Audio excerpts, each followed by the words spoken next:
Kapangyarihan sa pagkuha ng kapangyarihan. Ito'y hango sa aklat ng 27 kapangyarihan ng misitismo.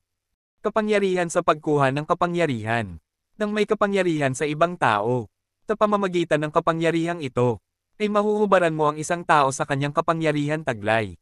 At ang kapangyarihan niya ay mapupunta o malilipat sa iyo. At sa gayong pamamaraan ay mararagdagan ang itong kapangyarihang taglay o power. Ang kapamaraanan po ay ganito.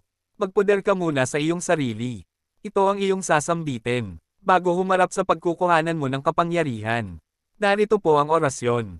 Benedictam, Benedictam, Benet, Maculatam, Eli Batay, Eli Bila, Eli Kulapa, Eli Bina, Igra, Igrium, Egrumit, Erisom, Ayismutum. Puderan mo ako sa lahat ng oras. At ito po naman ang iyong gagawin.